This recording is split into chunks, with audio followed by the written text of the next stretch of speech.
Assalamualaikum warahmatullahi wabarakatuh.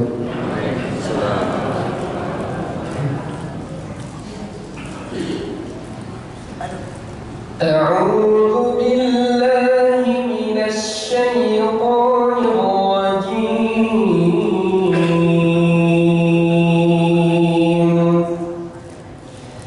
Bismillahirrahmanirrahim.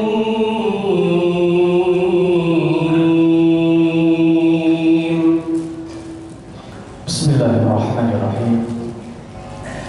Assalamualaikum warahmatullahi wabarakatuh.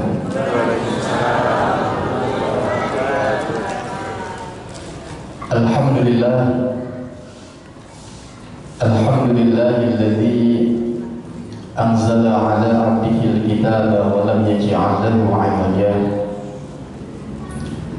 qayyiman liyundhira ba'san shadidan min ladunhu wa yubashshiral mu'minina alladhina ya'maluna as-solihati anna lahum ajran hasanan. Asyhadu an la ilaha illallah wa asyhadu anna sayyidana Muhammadan 'abduhu wa rasuluhu la nabiyya ba'dahu. Allahumma salli wa sallim ala sayyidina wa habibina wa syafi'ina wa maulana Muhammadin wa ala alihi wa ashabihi wa man tabi'ahum bi ihsanin ila yaumiddin. Qalu subhanaka la ilma lana illa ma 'allamtana innaka antal alimul hakim. La ilaha illallah wahdahu la syarika lah, lahul mulku wa lahul hamdu yahyi wa yumiitu wa huwa ala kulli syai'in qadir. Hasbunallahu wa ni'mal wakeel, ni'mal maula wa ni'man nasir, wa la haula wa la quwwata illa billahil aliyyil azim. Amma ba'd. Hadratul mukarramun yang sama-sama kita hormati segenap para guru, para asatidz, para kiai, para tokoh masyarakat, wabil khusus seluruh pengurus Dewan Kemakmuran Masjid Jami Harapan Jaya. Mudah-mudahan para guru-guru kita, para pengurus senantiasa Allah jaga kesehatan lahir batinnya, semakin Allah berkahi setiap langkah dan perjuangannya, dan Allah jadikan rumah tangganya menjadi rumah tangga yang sakinah, mawaddah, warahmah. Amin ya rabbal alamin. Bapak Ibu hadirin hadirat yang dimuliakan Allah, tidak ada kalimat yang paling indah dalam rangka mengawali taklim pada malam hari ini kecuali hanya untayan alhamdulillahirabbil alamin. Segala puji hanya milik Allah. Dialah Allah, Zat yang mampu menciptakan segala sesuatu yang ada dari sebuah ketiadaan, lantas menjadi ada dan pasti kembali dalam ketiadaan. Dialah Allah pula Zat yang mampu merubah, membolak-balikan hati manusia. Dan hari ini kita bersyukur kepada Allah Subhanahu wa ta'ala, kembali kita dikumpulkan dalam satu momen, dalam satu event. Kita sama-sama ingin belajar bagaimana memahami ayat-ayat Allah, yang tentunya mudah-mudahan dengan berkumpulnya kita di tempat yang mulia ini menjadi sebuah pertanda bahwa Allah memang betul-betul menginginkan kita menjadi umat yang lebih baik lagi. Amin ya rabbal alamin. Maka tidak ada kalimat yang paling indah untuk mengekspresikan rasa syukur kita kepada Allah kecuali hanya untayan alhamdulillahirabbil alamin. Mudah-mudahan nikmat yang Allah berikan kepada kita menjadi wasilah bagi kita untuk semakin bisa mendekatkan diri kita kepada Allah Subhanahu wa ta'ala. Bersolawat kita kepada baginda Nabi kita Muhammad sallallahu alaihi wasallam, seraya bersolawat Allahumma salli ala sayyidina Muhammad wa ala ali sayyidina Muhammad. Tidak afdal rasanya kalau nama beliau ini enggak kita sebut. Tidak utama kayaknya kalau kita belum bersolawat kepadanya. karena satu-satunya manusia yang Allah bersolawat kepadanya. Bahkan bukan Allah saja, tetapi para malaikatnya pun bersolawat kepadanya.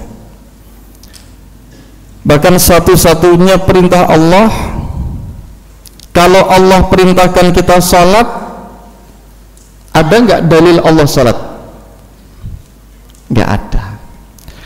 Kalau Allah perintahkan kita untuk berpuasa, ada nggak dalil Allah berpuasa sebagaimana kita berpuasa? Nggak ada juga. Bahkan ketika Allah perintahkan kita fasholli lirabbika wanhar, yang baru kemarin kita laksanakan, ketika Allah perintahkan kita berkurban, ada nggak dalil bahwa Allah berkurban? Nggak ada juga. Tetapi khusus bersalawat kepada baginda Rasulullah Muhammad sallallahu alaihi wasallam, tidak hanya Allah perintahkan kita untuk bersalawat kepadanya, tetapi Allah dan para malaikatnya bersalawat kepada Rasulullah Muhammad sallallahu alaihi. Innallaha wa malaikatahu yusalluna 'alan nabi ya ayyuhalladzina amanu sallu alaihi wa sallimu taslima. Ayat berapa, Bu? Ada yang tahu? Senyum doang. Ibu bapak jamaah yang dimuliakan Allah, kita bersyukur ditakdirkan oleh Allah menjadi umat Rasulullah. Karena Rasulullah ini luar biasa bapak ibu, satu-satunya manusia, bahkan satu-satunya makhluk yang namanya bersanding dengan Allah. Ada satu riwayat di dalam kitab Al-Muntahasul, ketika Nabi Adam alaihissalam lama bertaubat kepada Allah, gak juga diampuni oleh Allah, kemudian dia berwasilah kepada nama Muhammad. Kemudian Allah bertanya, kaifa arafta ya Adam, bagaimana engkau tahu bahwa Adam, anna Muhammad, dan bahwa sesungguhnya Muhammad a'zamul makhluqat, bahwa Muhammad adalah seutama-utamanya makhluk.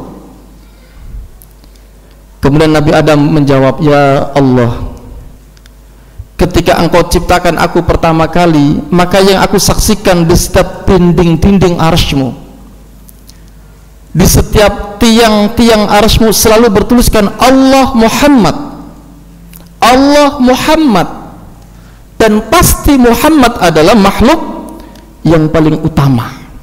Jadi bapak ibu, di arsy-Nya Allah itu selalu bertuliskan Allah Muhammad, Allah Muhammad. Ini menunjukkan bahwa Rasulullah Muhammad sallallahu alaihi wasallam memiliki kedudukan yang luar biasa di hadapan Allah Subhanahu wa taala. Bahkan Allah mengatakan, tilkar rusulu faddalna ba'dahum ala ba'd minhum man kallamallahu wa rafa'a ba'dahum darajat. Rasul-rasul itu memiliki kelebihan, antara satu dengan yang lain itu berbeda. Tilkar rusulu faddalna ba'dahum ala ba'd, beda pak. Kedudukan Nabi Muhammad dengan nabi-nabi yang lain itu berbeda. Minhum man kallamallahu, bahkan di antara mereka ada yang pernah diajak dialog secara langsung oleh Allah. Ada satu nabi yang di dalam Al-Quran itu disebut sebagai kalimullah, dia mendapatkan julukan kalimullah. Nabi siapa pak? Nabi Musa alaihissalam. Kenapa Nabi Musa mendapatkan predikat kalimullah? Karena dia sering bercakap-cakap dengan Allah. Tetapi berbeda,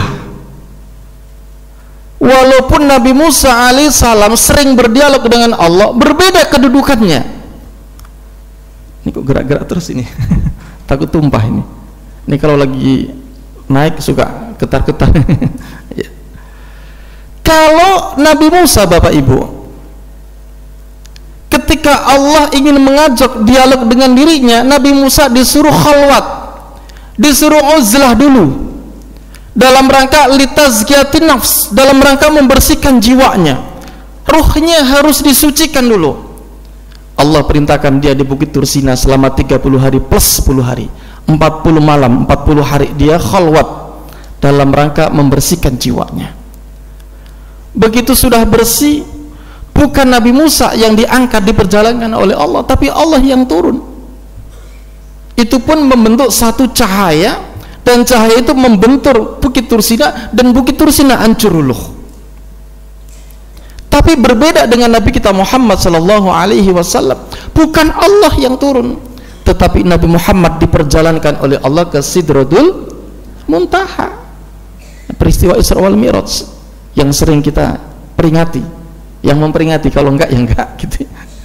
Bapak Ibu yang dimuliakan Allah Subhanahu wa taala, makanya kita bersyukur Bapak Ibu. Kita ini ditakdirkan oleh Allah menjadi umat manusia yang teragung, dan itu adalah nikmat yang paling indah yang Allah berikan kepada kita. Bapak Ibu yang dimuliakan Allah Subhanahu wa taala, mohon izin, enggak apa-apa Pak, perkenalan dulu Pak ya, biar enggak tegang ini loh ya.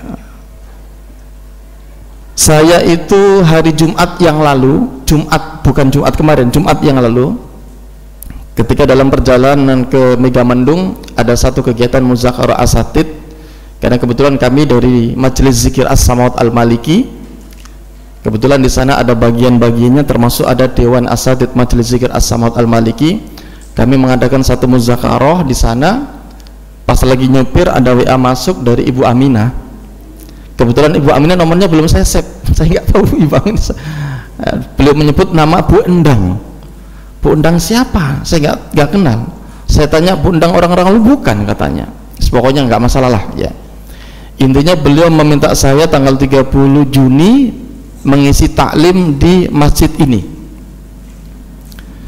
Saya hari Jumat berangkat ke Megamendung, malam Minggu ngisi kajian di Al-Hikmah daerah Rawalumbu Jembatan 3. Malamnya langsung pulang kampung, karena kebetulan ibu saya pulang dari haji hari Selasanya. Hari Selasa saya jemput, hari Kamis balik kemarin, hari Jumatnya pergi lagi ke Cibinong, ke Citerep, karena kebetulan saya juga sebagai seorang fasilitator sekolah penggerak Kementerian Pendidikan dan Kebudayaan.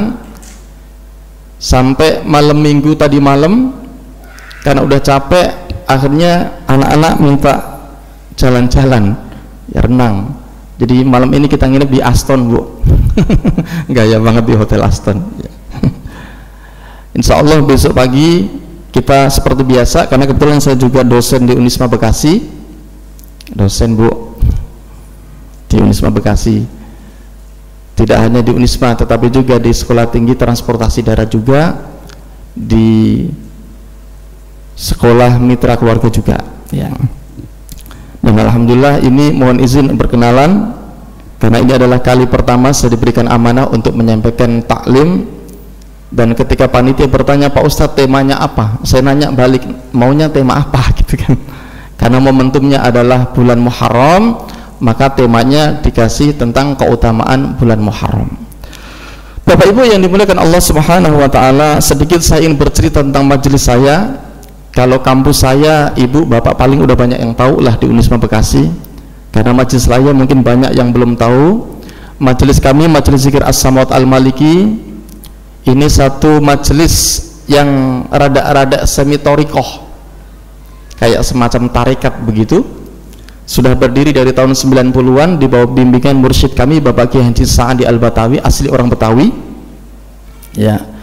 Kegiatan kami full Bapak Ibu. Setiap malam Jumat kita ada pengajian dari jam 9 malam sampai jam setengah 4 pagi ya, lumayan lama Bu. Makanya saya tanya, ini kajian malam hari ini sampai jam berapa ini? Karena kita biasanya kajiannya 3-4 jam. Sampai jam berapa Bapak?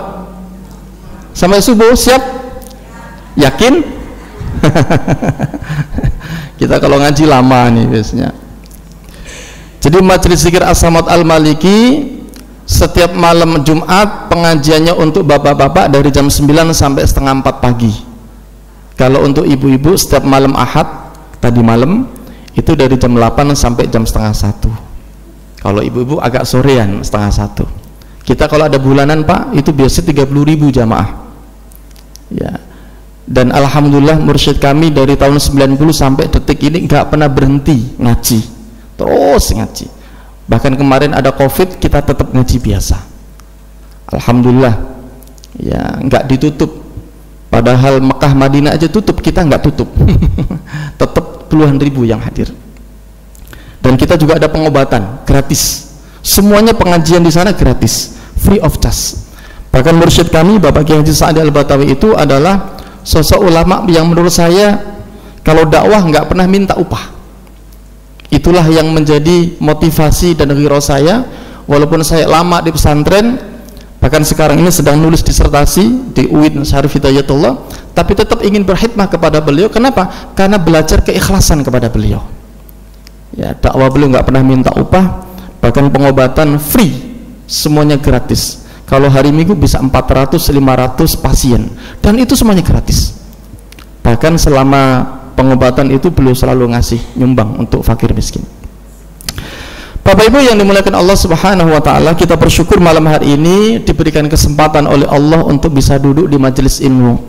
Karena di antara salah satu keutamaan majelis ilmu itu Nabi mengatakan nazalat alaihimus sakinah. Jadi orang yang duduk di majelis ilmu itu Allah akan hujamkan di dalam hatinya satu ketenangan. Bapak merasa tenang nggak malam hari ini? Sementara tenang, nanti begitu pulang pusing lagi. Ya, suami gajian tanggal 27 sekarang udah habis buat bayar rumah, mobil, motor. Jadi orang yang duduk di majelis ilmu, Allah akan turunkan di dalam hatinya satu ketenangan. Dan kata tenang dalam Al-Quran itu ada dua, Pak. Ada sakinah, wa min ayatihi an khalaqalakum min anfusikum azwaja litaskunu. Ini bapak-bapak yang pernah nikah pasti paham dengan ayat ini, Pak Bu ya. Ada yang tahu ayat berapa ini? Surat Ar-Rum ayat? Ya, bapak nikah mah nikah doang. Kan undangannya ada itu ayat itu. Wa min ayatihi an khalaqalakum min anfusikum azwaja litaskunu ilaiha wa ja'ala bainakum mawaddatan wa rahmah. Inna fi dzalika laayatil liqaumi yatafakkarun. Ya. Kemudian ada juga ketenangan yang didapatkan karena kita berpikir memikirkan tentang Allah. Itma'anna. Makanya Allah mengatakan ala bi dzikrillahi tatmainnul qulub. Jadi orang-orang yang memikirkan tentang Allah, memikirkan tentang kekuasaan Allah, maka Allah akan hujamkan satu ketenangan dalam hatinya. Saya tadi sore, Pak Bu, mohon izin, nggak apa-apa cerita-cerita yang namanya juga perkenalan. Pas begitu nyari makan sama istri sama anak-anak saya sebelum masuk hotel, ya, saya ngantri di McD, padat banyak. Ya Allah, nyari makan aja susah, Pak. Padahal bayar loh, nggak gratis. Begitu masuk Swalaria, lama kita ngantri. Begitu makan, lihat, mohon maaf saudara kita yang sipit, yang cuma pakai tank top doang. Nenek-nenek pakai tank top sama suami sama anaknya lagi makan nasi. Saya mikir, ya Allah, orang segini banyak makan, ada nggak di dalam hatinya rasa syukur kepada Allah? Saya mikir, berapa banyak orang hari ini makan yang sebelum dia makan dia ingat kepada Allah, padahal untuk menghadirkan sepiring nasi, Bapak Ibu, itu saya mikir begitu, Pak, tadi di pengalaman barusan yang saya dapatkan tadi. Untuk menghadirkan sepiring nasi, berapa banyak manusia yang terlibat di dalamnya. Mulai dari nanam padi, ya bapak-bapak yang udah berumur ini kan bisa gak dulu pernah ngalamin jadi petani, Pak ya. Mulai dari nanam, terus macam-macam lah, sampai mupuk, manen, giling, nyelep segala macam, sampai dimasak. Berapa banyak manusia yang terlibat. Belum lagi bumbu-bumbu, ya Allah, begitu besar, begitu luar biasa campur tangan Allah dalam rangka menghadirkan rizki di hadapan manusia. Tapi ada nggak yang bersyukur gitu ya? Ya kalau orang mikir, ya kan udah dari sononya Pak Ustadz, ya sudah selesai gitu. Tadi kata Ustadz Jamal, ya tidak akan muncul rasa tauhid kita kepada Allah Subhanahu wa taala. Karena sejatinya untuk meyakinkan bahwa Allah adalah zat yang segalanya, maka yang perlu kita pikirkan adalah bukan zatnya, tetapi yang kita pikirkan adalah ciptaannya. Coba Pak, ketika Bapak lihat gunung, apa yang Bapak pikirkan? Kadang-kadang Pak, Bu, mohon maaf, manusia itu takjub ketika melihat sesuatu yang tak biasa. Kadang-kadang manusia itu terheran-heran kepada Allah ketika melihat sesuatu yang tidak biasa. Contoh, begitu lihat di langit ada tulisan Allah, kita baru subhanallah, Allah maha hebat, dia mampu menciptakan tulisan Allah di langit. Pak, Bu, memang kalau tidak ada tulisan Allah, Allah nggak hebat gitu? Ya Pak? Pernah nggak kita mikir, mohon maaf ya, jari tangan kita ini, pernah nggak kita mikir, seandainya Allah menciptakan jari kita ini nggak ada celak-celaknya, kayak apa kita makan susahnya? Kenapa kok dikasih sendi-sendi kayak begini, Pak? Ini kan membangkitkan tauhid kita kepada Allah, sebagaimana amanah MC tadi itu. Kuku kita dengan gigi kita ini terbuat dari zat kapur yang sama dalam tubuh kita. Pertanyaannya adalah, kenapa kuku kita terus memanjang sementara gigi kita nggak pernah manjang? Ibu ketawa ini. Ini kalau seandainya ibu-ibu giginya manjang,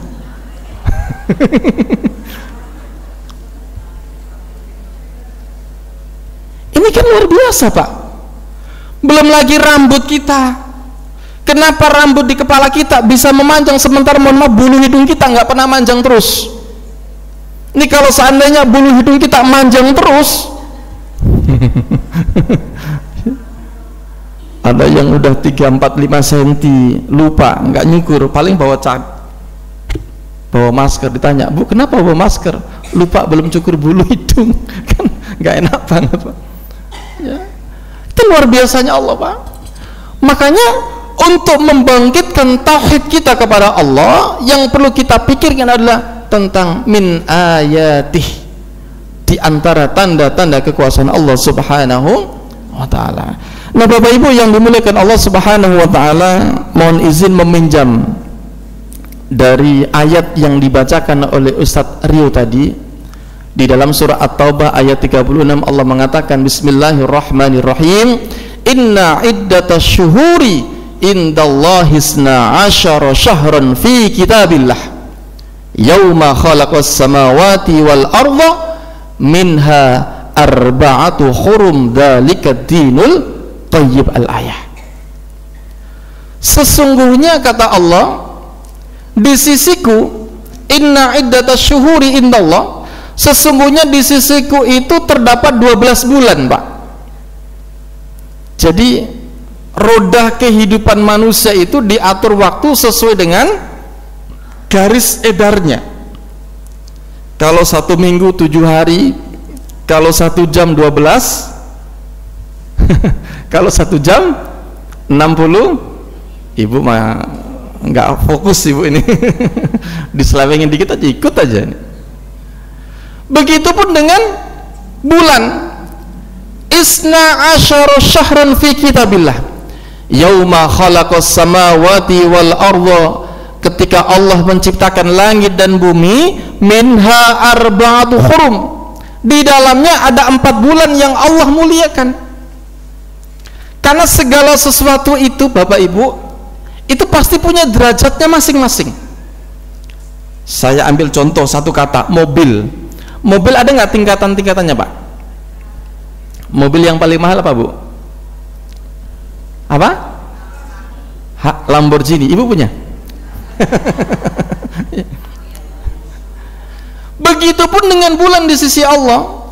Ada bulan-bulan di mana bulan itu Allah muliakan, dan setiap orang yang melakukan di bulan itu, maka Allah akan lipat gandakan pahalanya.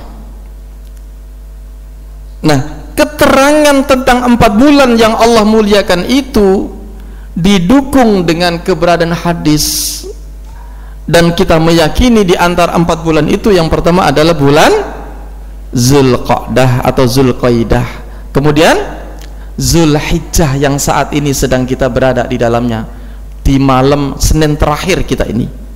Karena kalau hitungan kalender Hijriah sekarang ini tanggal 24 Hijriah.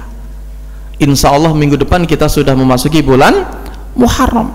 Zulqaidah, Zulhijjah, Muharram, dan bulan Rajab. Setiap kali kita melakukan kebaikan di bulan ini, maka Allah akan lipat gandakan pahalanya. Maka layaknya orang yang cerdas di dalam mencari harta, kita pun dituntut cerdas di dalam mencari pahala. Coba sekarang saya tanya ibu, kalau ada dua laki-laki ibu pilih mana? Laki-laki yang cerdas, ya, kerja keras apa kerja cerdas? Apa bedanya kerja keras dan kerja cerdas, Bu? Kalau orang kerja keras, nggak peduli hasil, yang penting kerja keras. Mohon maaf ya, tukang gali kabel, tukang gali sumur, tukang naik becak itu, tukang kayu becak itu orang-orang yang kerja keras. Bisa kaya enggak? Bisa kaya enggak? Jarang, Pak, Bu. Saya tuh baru bangun rumah di Mustika, daerah Mustika Jaya. Saya punya tukang 4, satu pasang itu 310.000 sehari, Pak.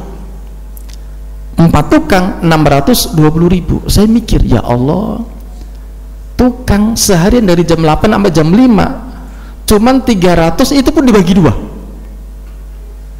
Padahal kerjanya naik turun angkat bata.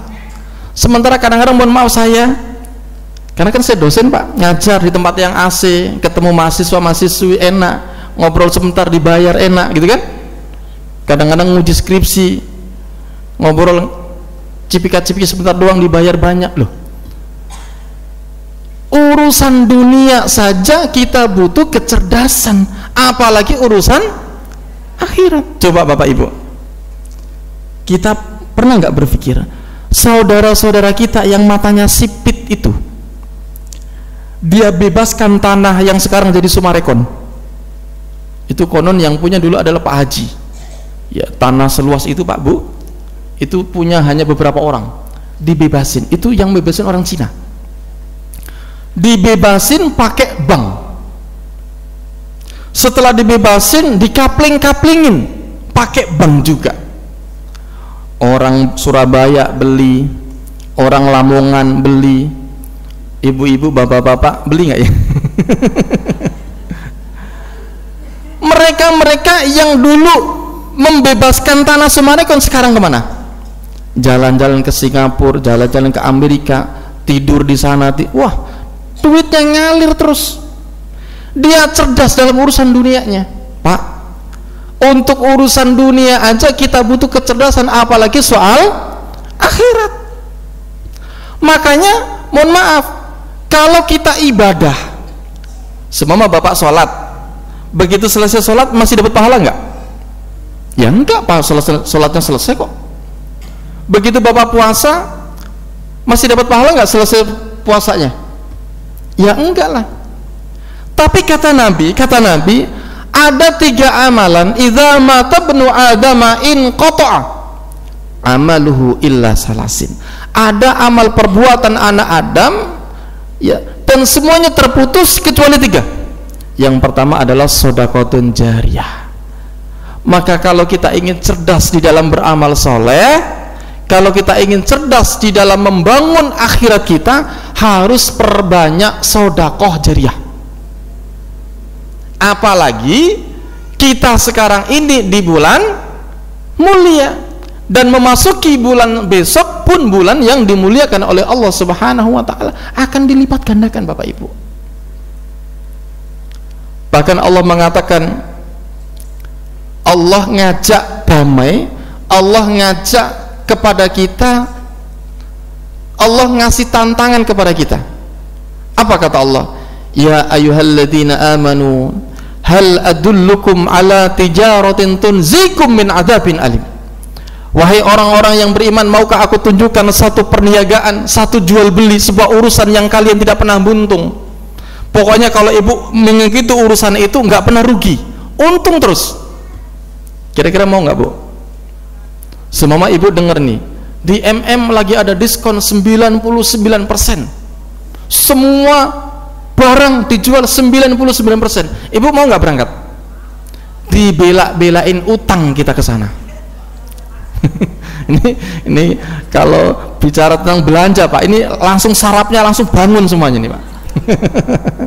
Ibu-ibu kan begitu. Ya, dibela-belain utang, bahkan tabungan di mana kita ambil yang penting dapat diskon. Ya, begitupun Allah mengatakan, ya ayyuhalladzina amanu, wahai orang-orang yang beriman, hal adullukum ala tijaratin tunzikum min adzabin. Maukah aku tunjukkan satu perniagaan yang kalian tidak pernah buntung, bahkan selalu untung, bahkan min adzabin alim, mampu menyelamatkan kalian dari siksa api neraka. Apa itu kata Allah? Tu'minuna billahi wa rasulih wa tujahiduna fi sabilillahi bi amwalikum wa anfusikum dzalikum khairul lakum in kuntum ta'lamun.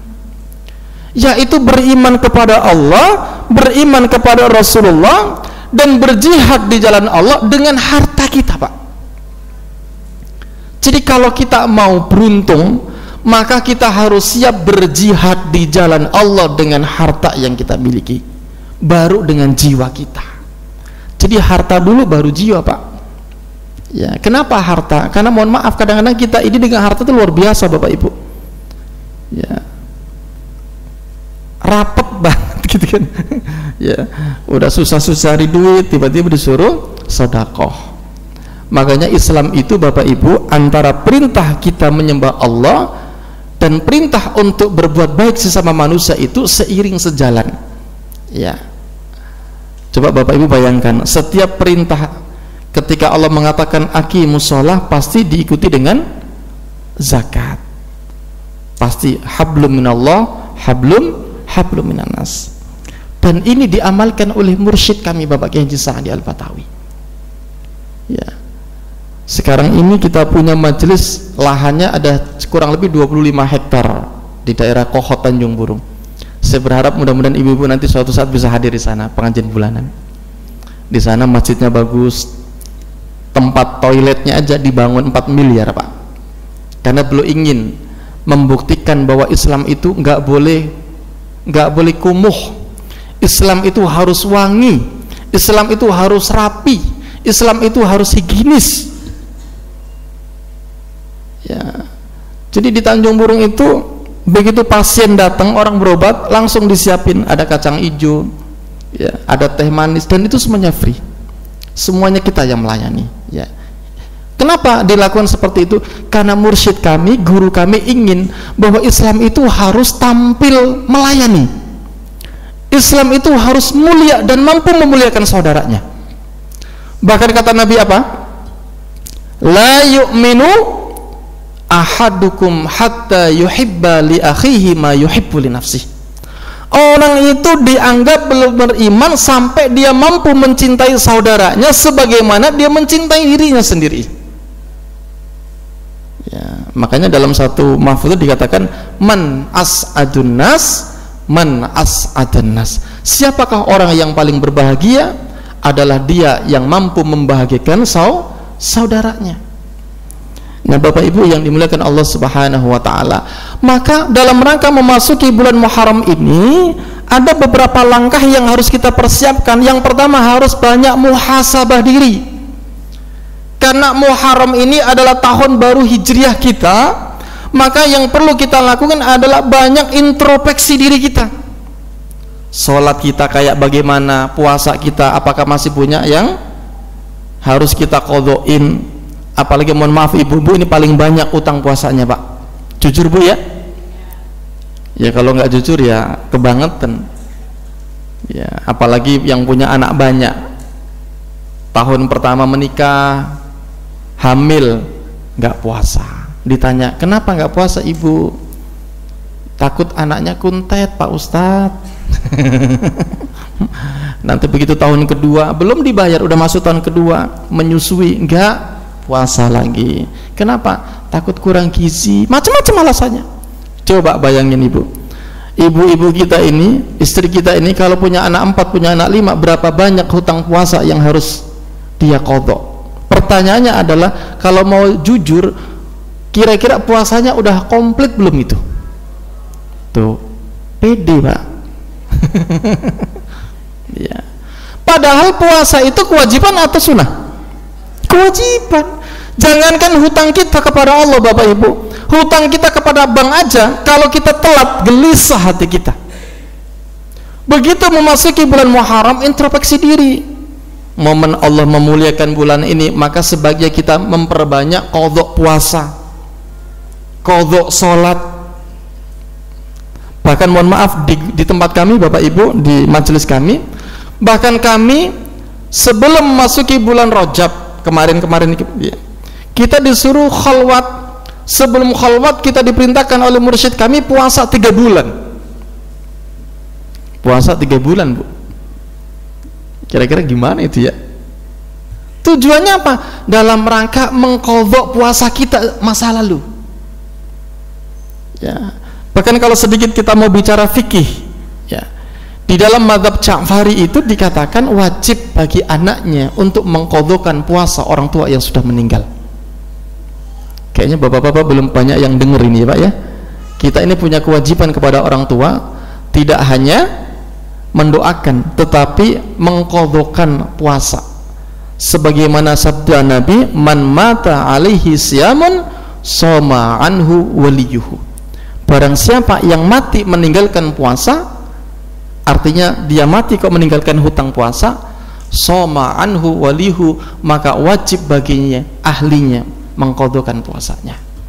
Cuman kan kadang-kadang kita nggak begitu Pak.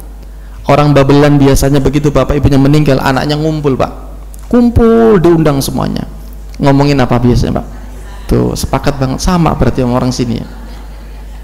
Itu kan mestinya ditanya itu keluarga yang sama dengan bapak ibunya itu, kira-kira puasanya bagaimana, sholatnya bagaimana, hutang-hutang kepada tetangganya bagaimana. Kenapa? Itu kewajiban kita bapak ibu ya.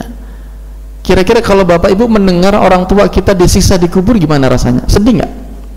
Maka doa mengqadhakan, menjariahkan orang tua itu adalah hadiah terbesar kita sebagai anak yang soleh dan soleh. Kenapa? Karena kata Nabi, selain sedekahun jariyah, yang kedua adalah ilmun yuntafa'u aw waladin soleh yad'u. Jadi kalau kita mau cerdas di dalam beramal soleh, saya selalu ngeliat waktu Pak Bu, takut di stop sama MC karena 30 menit sebelum selesai harus ya, di stop dulu nih. Saya singkat-singkat dulu nih ya. Ya. Kenapa? Karena dengan memiliki anak yang soleh dan soleha, itu menjadi warisan terbaiknya kita. Mohon maaf, sebanyak apapun harta yang kita miliki, kalau kita meninggalkan anak yang tidak soleh, tidak soleha, apa yang terjadi Bapak Ibu? Belangsak anak kita. Berapa banyak kakak membunuh adik, adik membunuh kakak gara-gara warisan. Maka kalau kita ingin kehidupan kita bisa memanen setiap saat dengan pahala-pahala yang Allah akan berikan kepada kita, maka didiklah anak-anak kita menjadi anak yang soleh dan solehah. Kenapa? Karena mohon maaf, kalau hanya sebatas beranak pinak, monyet pun bisa. Kalau cuman gedein anak, ayam juga bisa. Maka yang menjadi pembeda antara kita dengan mereka adalah kita mampu mengenalkan agama kepada anak-anak kita. Kenapa? Karena anak-anak kita lah yang menjadi aset kita dalam rangka menghadap Allah Subhanahu wa ta'ala. Bapak Ibu yang dimuliakan Allah Subhanahu wa ta'ala, saya udah 40 menit ngomong. Mohon izin MC, apakah dibuka tanya jawab atau saya lanjutkan dulu? Lanjut dulu ya, nggak apa-apa ya. Takut kesalahan aja saya ini. Ya, pertama baru datang, yang dua banyak ngomong, kebanyakan nggak enak juga ya. Bapak Ibu yang dimuliakan Allah Subhanahu wa ta'ala. Kemudian yang kedua, selain memperbanyak introspeksi diri di bulan Muharram, kata Nabi apa? Afdhalus siyam ba'da syahrul Ramadan syahrullahil Muharram. Seutama-utama puasa setelah bulan Ramadan adalah syahrullahi syahrul Muharram. Adalah bulannya Allah, adalah bulan Muharram. Jadi Bapak Ibu, bulan Muharram itu adalah bulan yang paling baik. Ibarat sholat itu seperti sholat rawatib, qobliyah ba'diyah itu Pak. Jadi kalau kita ingin mendapatkan keutamaan di bulan Muharram, perbanyak puasa. Kalau memang tidak mampu 29-28 hari, minimal tanggal 9, tanggal 10, tanggal 11. Kalau bisa Bapak Ibu, kalau bisa jangan cuma tanggal 10. Karena di dalam satu riwayat, setiap tanggal 10 itu orang-orang Yahudi pun berpuasa. Ya. Dalam rangka apa? Dalam rangka mengekspresikan rasa syukurnya kepada Allah karena Nabi Musa alaihissalam diselamatkan dari pengejaran Fir'aun. Jadi, dan kata Nabi, kita sebenarnya yang lebih berhak atas Musa daripada orang-orang Bani Israel. Cuman begini Bapak Ibu, Nabi itu punya cita-cita ingin puasa di tanggal 9, cuman cita-citanya ini belum kesampaian, begitu ceritanya. Makanya kita ini disunahkan puasa Tasu'ah dan puasa Asyura, tanggal 9, tanggal 10, kalau bisa tanggal 11. Kalau memang tidak mampu tanggal 11, ya tanggal 9, tanggal 10. Kalau memang tidak mampu tanggal 9, ya tanggal 10. Kalau memang tidak mampu juga tanggal 10, dikubur aja kali ya. Masa gak mampu sih? Kenapa Ramadan mampu, bulan yang lain kita gak mampu? Ya, ayolah Bapak Ibu, ya semangat kita di dalam beribadah. Kenapa? Karena memang dunia ini Bapak Ibu memang sebentar. Tetapi dengan sebentarnya kita hidup di dunia ini menentukan apakah kita masuk surga atau masuk neraka. Bayangkan, perjalanan manusia itu begitu panjangnya, luar biasa.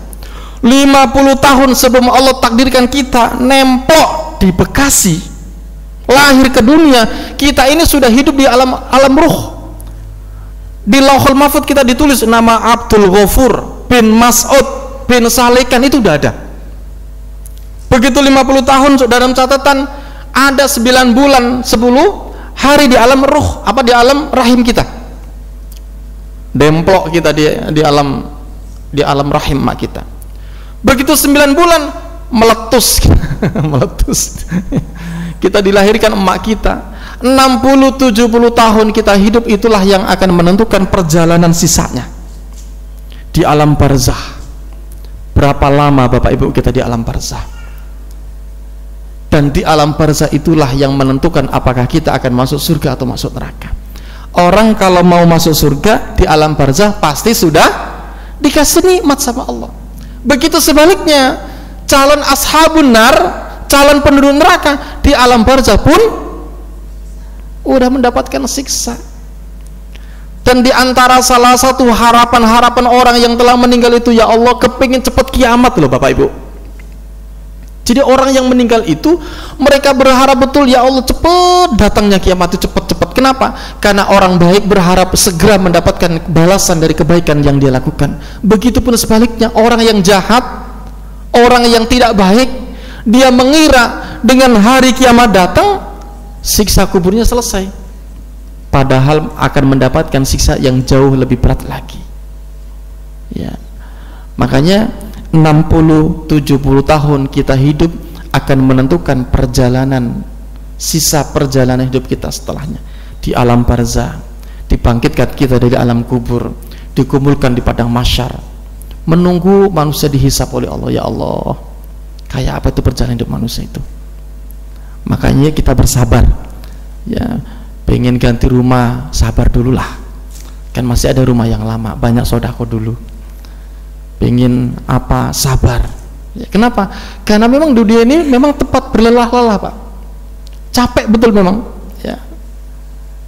Ya, kadang-kadang kita ini capeknya hanya memburu sesuatu yang sifatnya nisbi. Kalau udah urusan dunia, manusia capek pun dibela-belain. Tapi kalau udah urusan akhirat, padahal hidup itu kan Pak, bisa dianalogin seperti begini Pak. Orang itu dalam perjalanan kadang-kadang, ya, ibarat orang membangun rumah dengan membangun jembatan menuju rumah. Kira-kira yang perlu dibaikin, yang perlu dibagusin yang mana? Tuh jembatan. Makanya kita ini terlalu sibuk dengan urusan dunia kita Pak. Padahal mohon maaf, rela nggak kita rumah kita yang reot, hujan kehujanan, panas kepanasan, sementara kita membangun jembatan kita terbuat dari emas, dikasih permadani segala macam, perlu nggak? Nggak perlu. Yang penting nyampe.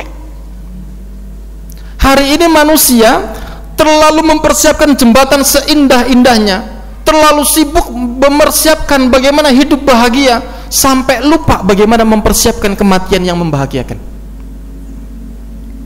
Betul nggak? Coba sekarang saya tanya, Bapak Ibu sekolah tinggi tujuannya untuk apa?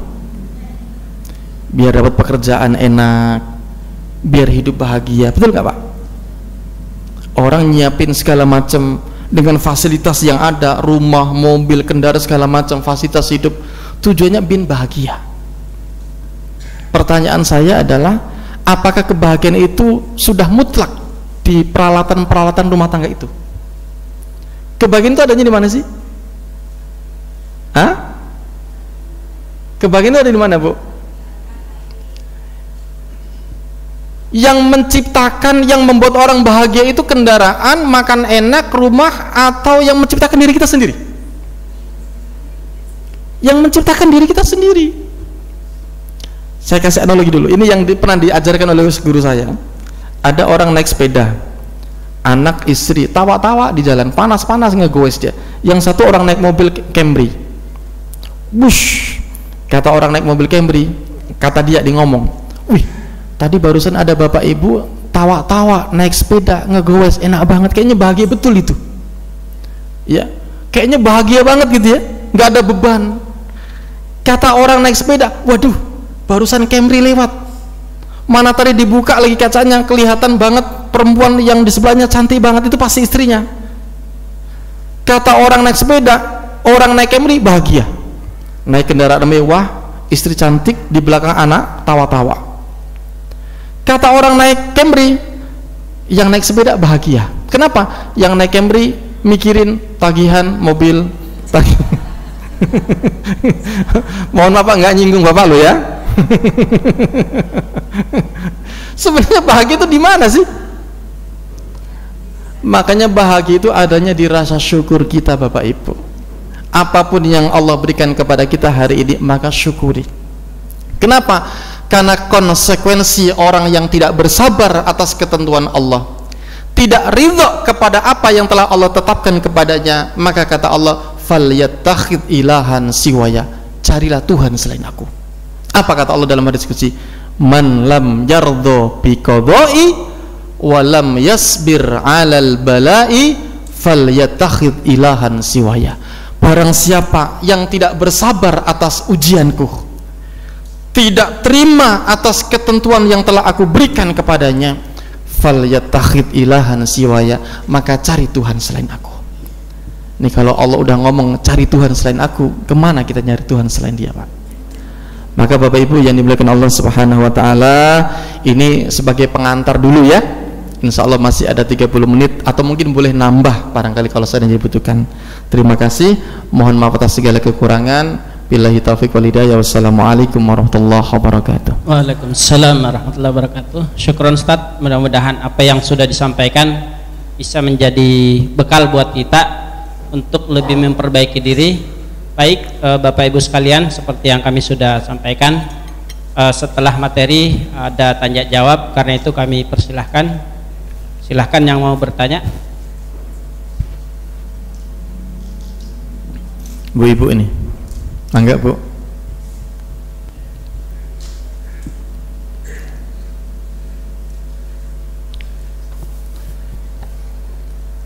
Ibu-ibu ada? Kalau enggak ada dikasih Bapak. Malu-malu ibunya. Pak Haji Putri. Mangga. Silakan Pak. Bismillahirrahmanirrahim. Assalamualaikum warahmatullahi wabarakatuh. Waalaikumsalam warahmatullahi wabarakatuh. Ustadz yang kami hormati, tadi disampaikan bahwa Muharram itu adalah bulan haram, bulan mulia dan diistimewakan gitu.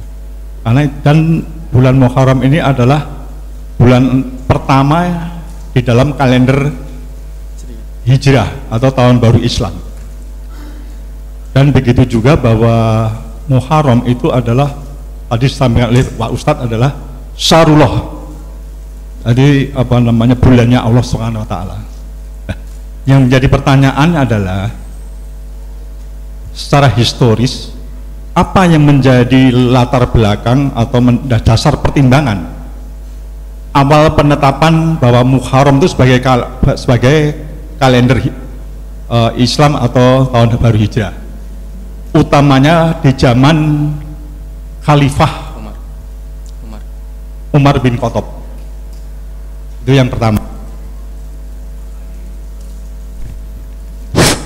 Yang kedua, tadi Ustadz juga menyampaikan bahwa memaknai pergantian tahun baru Hijrah itu kita harus bermuhasabah diri, berintrospeksi diri, dan merefleksikan diri terhadap perbuatan-perbuatan kita yang masa kini atau masa lalu untuk perbaikan yang akan datang. Di samping itu juga dimaknai sebagai hijratun nafsiyah dan hijratul amaliyah, itu perpindahan spiritual dan intelektual. Nah, untuk memaknai daripada kedua hal tersebut, bagaimana Pak Ustadz supaya kita tetap beristiqomah secara bersungguh-sungguh di dalam rangka kita meningkatkan keimanan dan ketakwaan dan mendapatkan derajat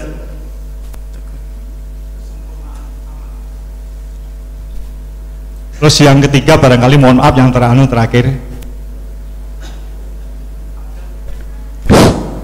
ada tradisi masyarakat Jawa bahwa dalam masyarakat Jawa bahwa satu Muharram itu diidentikan juga bulan satu suro. Satu suro ini adalah ditetapkan bulan pertama dalam kalender Jawa.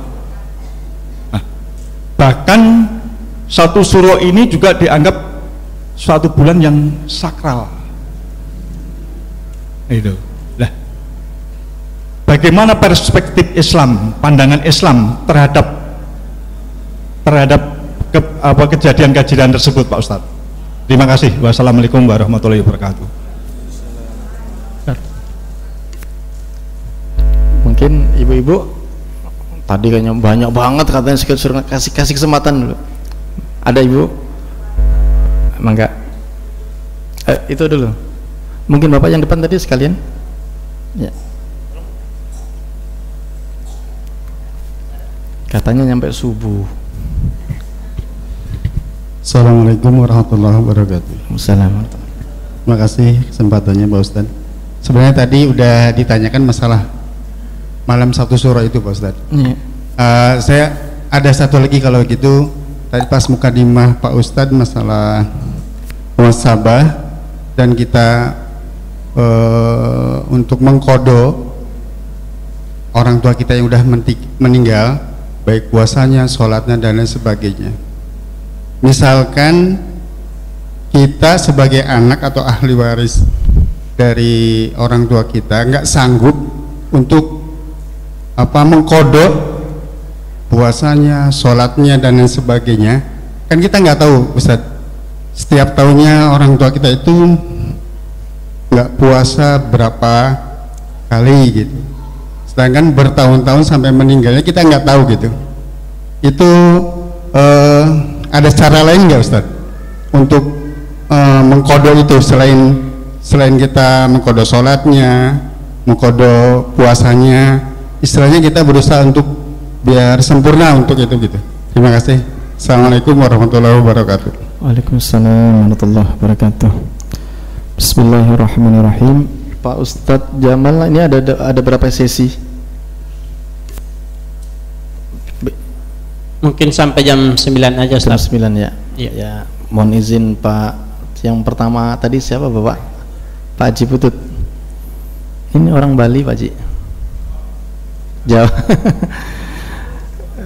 Ya, biasanya kan orang Bali ini.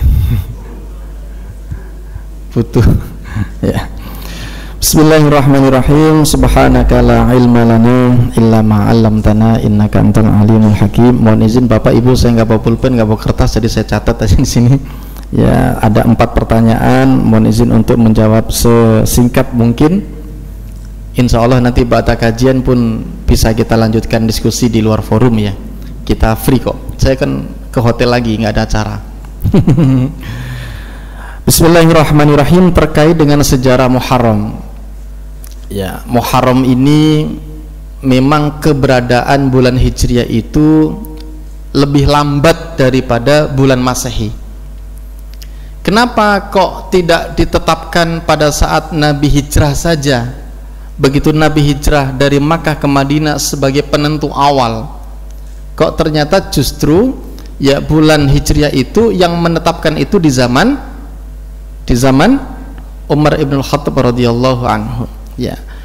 Nah, karena memang dalam tradisi di dalam Islam itu ya ada satu momentum, bahkan tradisi Muharram dan bulan-bulan yang dimuliakan itu sudah ada sebelum datangnya Islam, Bapak.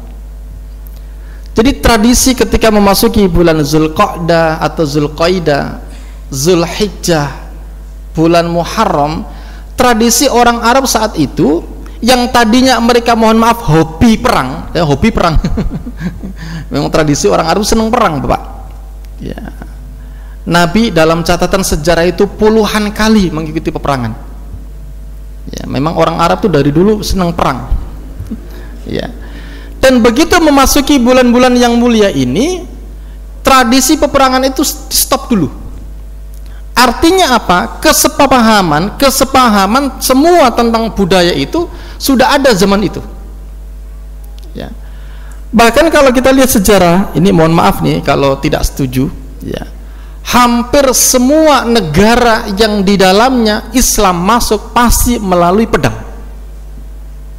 Saya ulang, sejarah penyebaran Islam hampir di setiap wilayah pasti menggunakan pedang, kecuali negara Nusantara kita.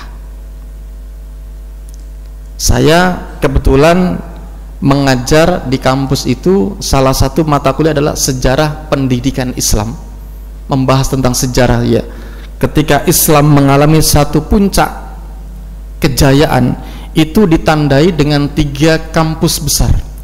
Di Spanyol ada kampus Cordova, di Mesir ada Al-Azhar, di Baghdad itu sekarang Irak, itu ada An-Nidhomiyah.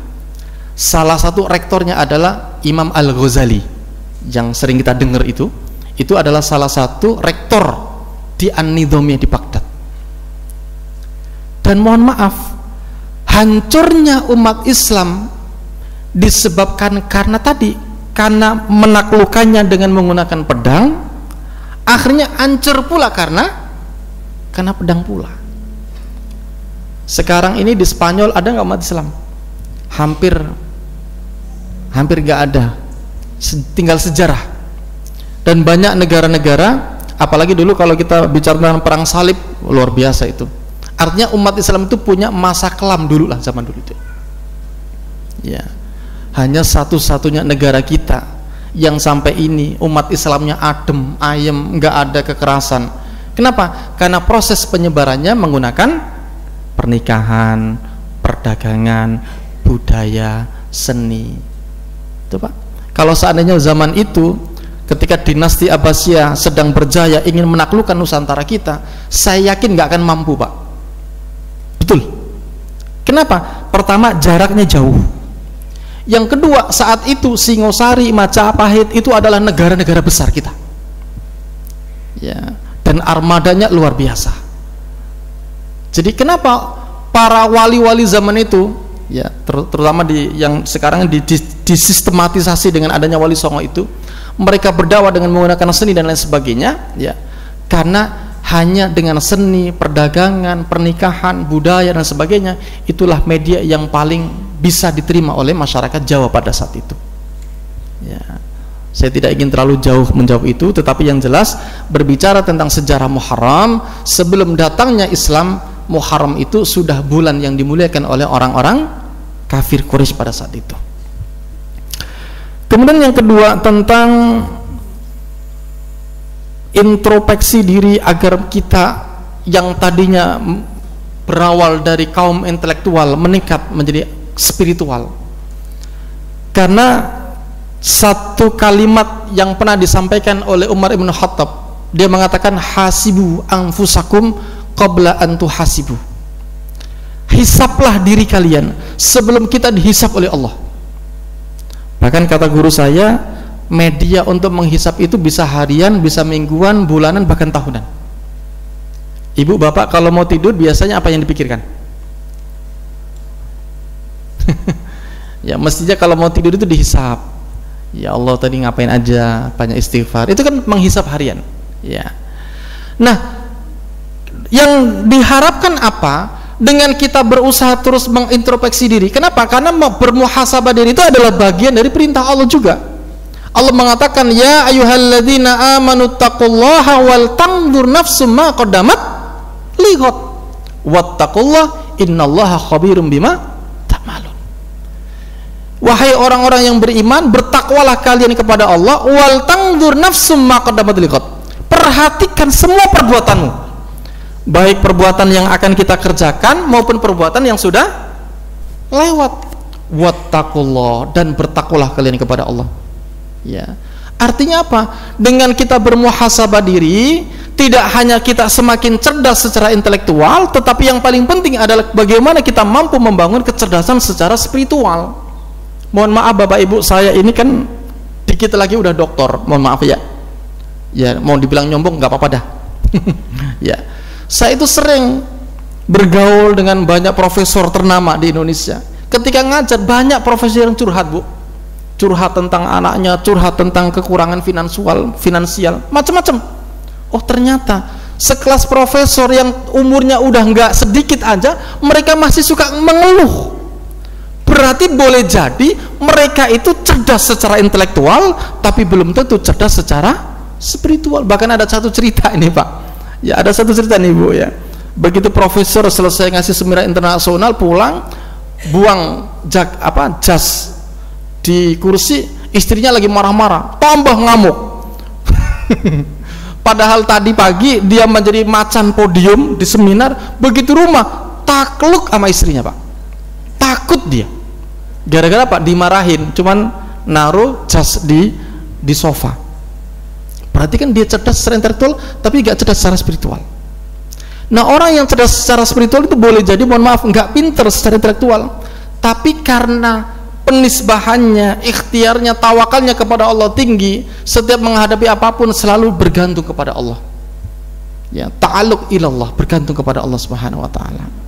Ya, orang yang cerdas secara spiritual itu biasanya banyak, ya, dikit-dikit dikembalikan kepada Allah.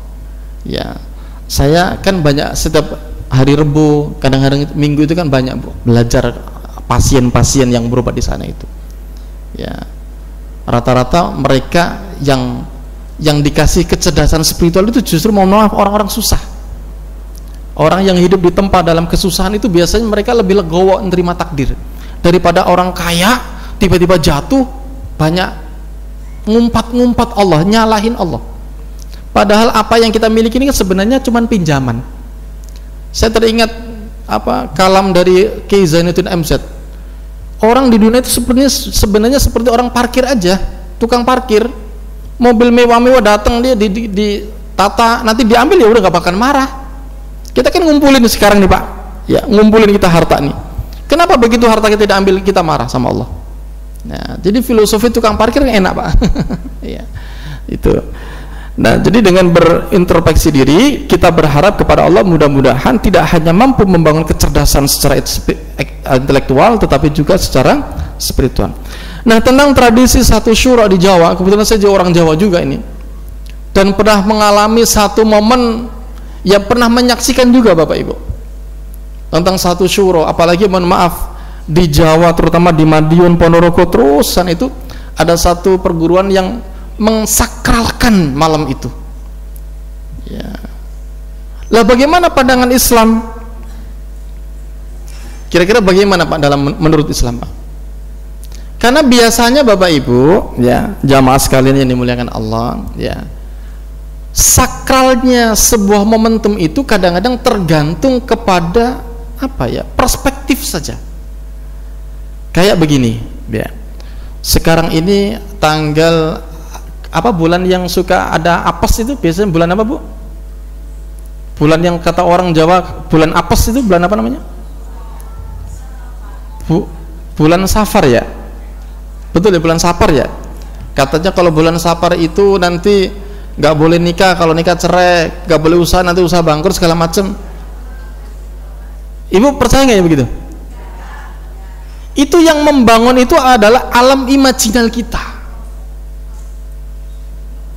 Kayak mohon maaf, ada satu keyakinan katanya perempuan Jawa itu nggak boleh dengan laki-laki Betawi. Ada nggak yang begitu, Pak? Perempuan Sunda nggak boleh menikah dengan laki-laki Betawi. Kenapa? Karena orang Jawa itu katanya dia lebih tua. Ibarat keluarga itu bapak, Sunda ibu, Betawi anak. Kalau anak menikahi ibu banyak, ya macam-macam lah. Itu kan sudut pandang manusia. Jadi di alam imajinal dia itu sudah membangun sebuah kepercayaan, dan seringkali terjadi karena terhasut dalam dirinya. Makanya kalau kita ingin merubah nasib kita, maka yang perlu kita bangun pertama kali ada positive thinking dulu. Ada satu kabar begini, Pak. Ya. Perhatikanlah pikiranmu, karena pikiran menjadi sebuah ucapan. Orang yang ucapannya baik pasti berawal dari pikirannya baik. Perhatikanlah ucapanmu, karena ucapanmu akan menjadi sebuah perbuatan. Dan perhatikanlah perbuatanmu, karena perbuatan itu akan menjadi satu kebiasaan. Dan kebiasaan itu pasti membentuk sebuah karakter, dan karakter akan menentukan nasib manusia. Jadi kalau kita ingin kaya, yang perlu kita bangun dulu adalah mindsetnya dulu. Kadang-kadang mohon maaf, kita bukan meniscayakan adanya doa. Kadang-kadang kita ini berdoa tapi kurang relevan dengan kondisi kita. Ya. Padahal yang perlu kita bangun adalah memantapkan diri, menyiapkan diri bahwa kita berhak dan layak untuk mendapatkan apa yang kita doakan. Contoh, ibu-ibu pengen jodoh punya suami kiai, punya laki-laki solehah, masih fokus tandanya. Ibu-ibu mengidamkan laki-laki kaya, ganteng, soleh, takwa, tapi perilakunya berbeda dari apa yang diinginkan. Kira-kira dapat nggak yang diinginkan? Maka yang perlu kita bangun adalah memantaskan diri dulu, ya, sebelum kita, ya. Jadi terkait dengan budaya atau tradisi, ya, Jawa itu hanya satu budaya. Bagi kita sebagai umat Islam, ya tentu nggak harus percaya lah, Pak. Ya, kenapa? Semuanya itu berawal dari sebuah keyakinan kita. Ya, walaupun saya orang Jawa, saya pun nggak percaya, Pak. Ya, kenapa? Karena segala sesuatu yang kita percaya itu biasanya bisa berubah sesuai dengan mindset, dan mindset itu berasal atau datangnya dari pengetahuan, dari pendidikan kita. Ya. Kemudian terkait dengan mengqadha, ya, mengqadha puasa, mengqadha sholat, ya, memang tradisi mengqadha baik sholat ataupun puasa itu jarang dibahas oleh guru-guru kita. Ya, di antara salah satu pemimpin madzhabul arba'ah. Jadi madzhabul arba'ah itu kan ada Imam Hanafi, Imam Malik, Imam Syafi'i, dan Imam Ibnu Hambal. Gurunya Imam Abu Hanifah, atau Imam Abu Hanifah itu disebut dengan An-Nu'man, Imam An-Nu'man. Nama aslinya An-Nu'man. Ya, namanya Abu Hanifah, nama madhabnya Hanafi, dan madhab Hanafi itu adalah madhab yang terbesar di dunia, Bu. Jadi kalau kita di Indonesia kan Syafi'i, ya. Kalau Hanafi itu terbesar dunia. Nah, Imam Abu Hanifah ini punya guru namanya Imam Ja'far As-Shadiq. Di dalam madhab Ja'far As-Shadiq dikatakan bahwa wajib anak pertama, ya, mengqadhakan puasa ataupun sholat kepada orang tua yang sudah meninggal. Lagi-lagi ini perspektif pendapat, boleh ibu ikuti, bapak ikuti, atau silakan. Tapi saya termasuk orang yang mengikutinya. Karena apa? Diamanahkan oleh guru saya. Jadi kami, ya, setiap memasuki mau khalwat itu diperintahkan oleh beliau puasa, namanya puasa suluk biasanya. Ya, niatnya adalah mengqadha puasa saya dulu sekian, mungkin sekian minggu, baru nanti dilanjutkan mengqadha puasa bapak saya, karena ibu saya masih hidup. Ya, bagaimana Pak Ustadz kalau ibu saya masih hidup, boleh nggak saya qadhain? Ya nggak boleh, harus meninggal dulu. Boleh nggak saya doakan meninggal? Ya jangan juga. Ya, Jadi sebagaimana sabda Nabi, man mata alaihi siyamun shoma anhu waliyuhu, barang siapa yang mati meninggalkan hutang puasa, maka wajib baginya mengqadhakan puasa. Pak Ustadz, kan itu kan puasa, iya, tetapi sebagai kiasnya puasa itu adalah sesuatu yang wajib sebagaimana dengan sholat, ya. Jadi perintah itu mengqadhakan puasa, ya, karena puasa wajib, sholat juga wajib, maka sholat dan puasa ini memiliki kesamaan hukum, ya.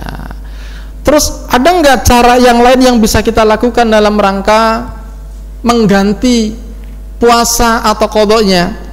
Kalau puasa mungkin bisa kita ganti dengan membayar fidyah, tetapi yang sholat ini kayaknya nggak ada perintah untuk membayar fidyah.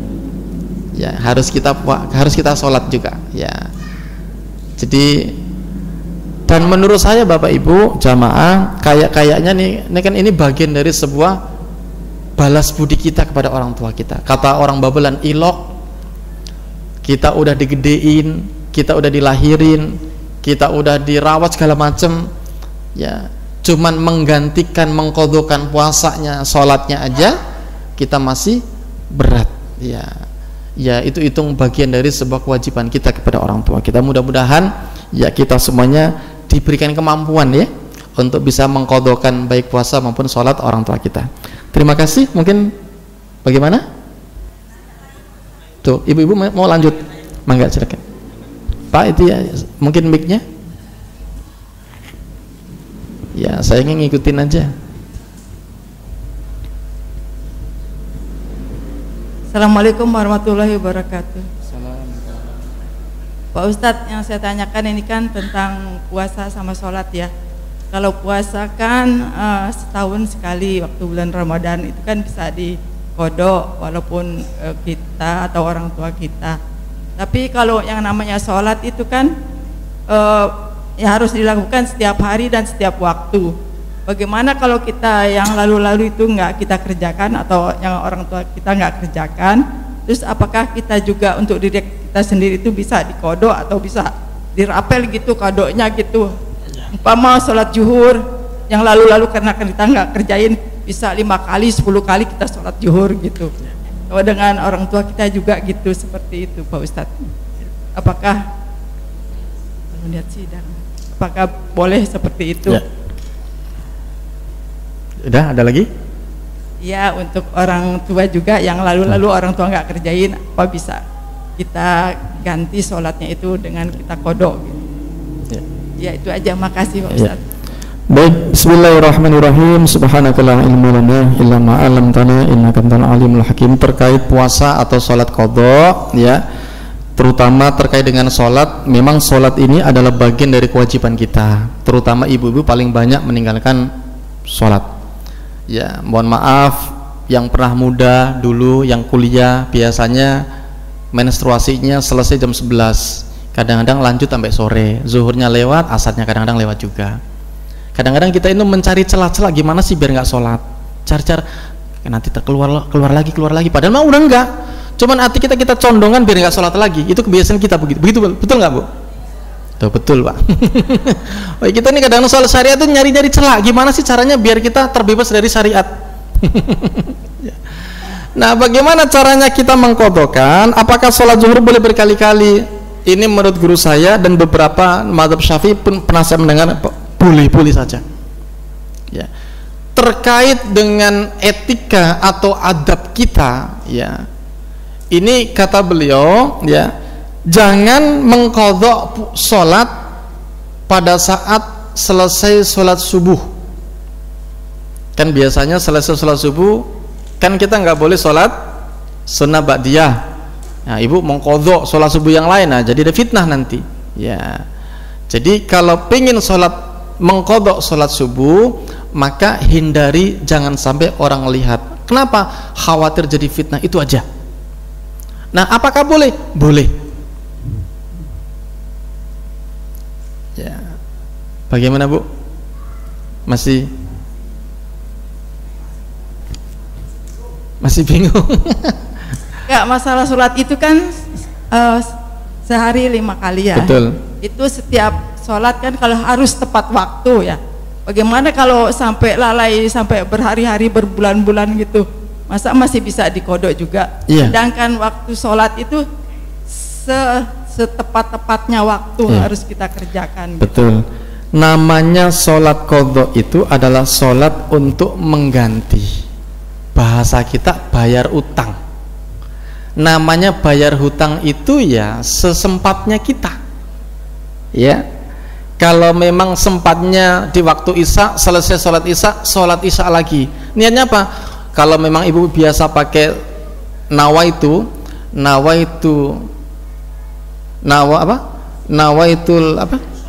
usolli fardal isya'i qadhaan arba'a raka'atin mustaqbilal kiblati lillahi ta'ala.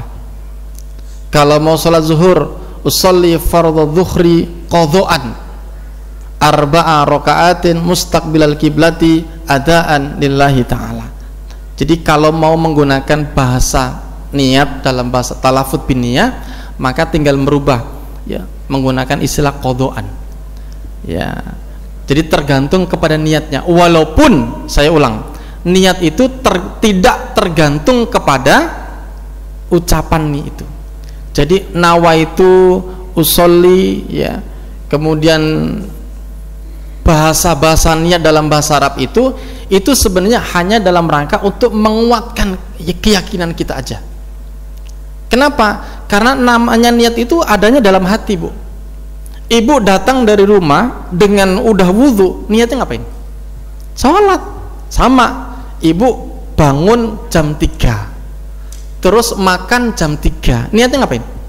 Sahur, tanpa mengucapkan nawaitu shauma ghadin anatai, udah niat itu. Jadi kenapa kita menggunakan nawaitu, menggunakan usolli, kata Imam Syafi'i, dalam rangka talafut bin niyah, dalam rangka untuk bikuwatin niyah. Jadi kita mengucapkan niat itu adalah dalam rangka untuk membimbing hati kita. Sholli fardul isya'i, ya. Tapi kalau saya, ya karena memang saya udah kebiasaan menggunakan usolli, saya pakai usolli, ya. Kalau bapak-bapak nggak pakai, mangga. Karena sama-sama bener, Pak. Yang nggak bener itu ya nggak sholat. Walaupun itu Pak Ustadz, yang lalu-lalu itu sengaja nggak kita kerjakan sholat, itu masih bisa dikodok. Bisa, ya. Bahkan harus. Kan utang. Nanti sengaja orang dia mengarepinnya bisa dikodok gitu. Ya nggak boleh kalau disengaja-sengaja. Ya kan kalau zaman remaja kan walaupun dia tahu tapi kan males, ya, gitu. Sekarang kan kita sudah di pintu pertaubatan. Ya. Enggak, selama ini yang saya tahu sih, ya, yang saya tahu kalau menutupi yang kekurangan itu, yang sholat yang tertinggal itu dengan memperbanyak sholat sunnah gitu. Itu maaf, juga bagus, ya. Itu maaf ya Pak Ustadz, ya. Jadi pahala sunnah tetap mendapatkan pahala kesunahannya, tetapi yang wajib tetap kewajiban kita kepada Allah, ya. Namanya wajib, ya. Ada lagi, Bu? Cukup, mangga. Ya nggak mau izin nih Bapak Ibu, kalau saya agak telat ya nggak apa-apa ya. Penutup. Terima kasih. Assalamualaikum warahmatullahi wabarakatuh. Assalamualaikum warahmatullahi wabarakatuh. Mohon maaf, mungkin yang pertama menambahkan untuk yang ibu tadi niat kodok, ya. Kalau kewajiban tepat waktu di sholat namanya adaan. Jadi ketika di luar waktu maka adaan niat dengan kodokan, ya.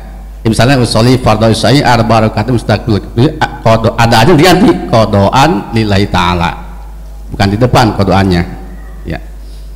Mohon maaf Pak Ustadz, yang berikutnya Pak Ustadz yang menyampaikan bahwa Islam penyebarannya terkait dengan pedang. Ini bisa menjadi tafsiran yang ini Pak Ustadz. Ada kesan Pak Ustadz ini menyetujui, ya, atau mengatakan bahwa terutama orang orientalis, ya, orang di Islam, bahwa mengatakan Islam disebarkan dengan pedang. Padahal Rasulullah sendiri tidak pernah memerangi, ya, kecuali kalau Allah sudah perintahkan. Di surat 22 Al-Hajj ayat 39-40 itu baru Allah izinkan uzina lil ladzina yuqatiluna bi annahum zulimu wa innahu ala nasrihim laqadir. Ila ayat sampai ayat 40-nya. Surah 2 Al-Baqarah 190 juga begitu. Perangilah orang-orang yang memerangi kamu. Jadi selama ini saya belajar sejarah tentang Islam, perkembangan Islam itu mereka mendakwakan Islam karena dalam rangka membela ya rakyat-rakyat yang terlebih. Seperti misalnya ketika Muhammad Fatih itu karena ada umat Islam yang menjadi pembantu di kerajaan itu dizolimi ya, sehingga memberikan surat kepada khalifah, maka dituslah dalam rangka membebaskan ya. Jadi nah kalau dengan pedang pasti akan dipaksa, kamu Islam atau enggak? Kalau enggak saya bunuh kan itu. Tapi kan ini enggak, yang Islam secara sadar, yang tidak Islam tetap dijaga keamanannya, dibela selama tidak memerangi. Cuma ada kewajiban bayar jizyah, pajak demi keamanan, demi perlindungan. Ini Pak Ustadz, ini mohon maaf, ini menjadi ya soal Islam ini tadi disebarkan dengan kekerasan ya, dengan pedang, padahal selama ini juga Rasulullah sendiri dan sahabatnya, walaupun tadi mengatakan puluhan kali Rasul juga ikut berperang, itu tidak mendahului. Baru berperang ketika diizinkan oleh Allah, karena memang diperangi selama ini. Itu Ustaz, terima kasih. Mohon maaf ya, ya mohon diklirkan agar selama ini ya tidak, ya sudah kita pahami Islam dengan damai, dengan sejuk, dengan menyebarkan rahmat alamin, tidak dengan kesannya tadi dengan kekerasan, dengan ancaman pedang. Terima kasih. Ya, assalamualaikum warahmatullahi wabarakatuh. Waalaikumsalam. Sabar Bu, sabar Bu. Ibu-ibu udah pengen ngangkat handrok aja ini. Bismillahirrahmanirrahim. Saya sepakat dengan Bapak siapa? Ustadz Wahab ya. Ya, kalau kita bicara tentang internal dulu Pak ya. Ya, kita bicara sejarah. Saya kan tadi bilang saya adalah mata kuliah sejarah pendidikan Islam. Ya, saya tahu tentang bagaimana sejarah umat Islam itu ketika mengalami kemajuan. Jangankan kita mengekspansi ke negara lain. Jujur Pak, ketika penggulingan dinasti Umayyah kepada dinasti Abbasiyah, berapa ribu umat Islam yang terbunuh karena kekuasaan. Kita bicara internal dulu nih ya. Dinasti Umayyah ketika digulingkan oleh dinasti Abbasiyah, itu ribuan umat Islam saling bunuh Pak. Belum lagi kita bicara tentang sejarah, mohon maaf, yang seringkali diperingati oleh orang Syiah itu ya, Karbala, pembantaian. Jadi umat Islam dari dulu itu ya, kita bicara internal dulu nih ya. Kita ini nggak bisa memungkiri bahwa umat Islam itu pernah mengalami satu momen di mana kita ini perang bersaudara antara Aisyah dengan Ali, antara Muawiyah dengan Ali. Itu kan sesama umat Islam. Pertanyaan saya, itu di peperangan itu kira-kira melalui apa itu? Itu sesama umat Islam. Dan kalau kita lihat sejarah, mulai dari Abu Bakar, Umar, Utsman, Ali, yang paling banyak mengekspansi negara-negara menjadi umat Islam, menjadi negara Islam itu adalah pada masa dinasti atau pada masa Khalifah Umar. Khalifah Umar itu adalah orang yang paling banyak mengekspansi negara-negara yang ada di Timur Tengah itu. Dan proses pengekspansiannya itu kan melalui peperangan Pak. Kan tidak semua negara itu begitu datang kekuatan umat Islam langsung terima. Ada yang mungkin menerima, ada yang perang, tapi kan karena kekuatan juga. Kita tuh pengen gitu ya, tapi kan fakta sejarah nggak bisa dipungkiri Bapak Ibu. Kayaknya hanya di Indonesia aja lah Islam itu disebarkan melalui kedamaian. Makanya karakter, Bapak Ibu tahu Afghanistan itu perang ya udah puluhan tahun, padahal cuma hanya 2 firqah. Di Indonesia kenapa puluhan golongan kok bisa adem ayem? Karena proses karakter penyebarannya itu punya pengaruh juga. Jadi saya sebenarnya tidak senang juga. Tapi kalau kita bicara fakta, memang Islam itu ketika proses penyebarannya itu ada unsur peperangannya gitu ya. Saya sih agak berat juga ngomong, tapi sejarah mengatakan begitu. Ya. Bahkan ketika dinasti Abbasiyah di saat puncak kemajuan umat Islam ditandai dengan munculnya banyak tokoh-tokoh, ada Ibnu Sina, Ibnu Rushd, Ibnu Battuta, Al-Ghazali dan sebagainya yang kita kenal hari ini, itu kan pada masa dinasti Abbasiyah. Apakah dinasti Abbasiyah pada saat itu yang ada di Baghdad akur, bahasa saya akur dengan dinasti yang ada di Cordova, di Spanyol? Enggak. Kenapa? Karena di Cordova, di Spanyol itu adalah orang-orang yang, mohon maaf, pelarian ketika dinasti Umayyah digulingkan oleh dinasti Abbasiyah. Ya, jadi ada 3 kekuatan dulu itu, Pak. Ya, jadi kita bicara internal dulu nih, Pak, nih ya. Biar kita paham sejarah. Ya, kalau sejarah kan nggak bisa ditutup-tutupi, Pak. Saya sih pengennya ngomong sih baik-baik aja, tapi kalau bicara tentang, jadi nggak fair dong. Ya, jadi memang dari dulu ya, dan sejarah membuktikan bahwa ketika terjadi arbitrase antara Sayyidina Ali dengan dinasti atau dengan Muawiyah, itu kan umat Islam perang, Pak, antara presiden dengan gubernur Sam. Muawiyah yang diangkat oleh Sayyidina Utsman, dan mohon maaf, keempat-empatnya khalifah ini mati terbunuh.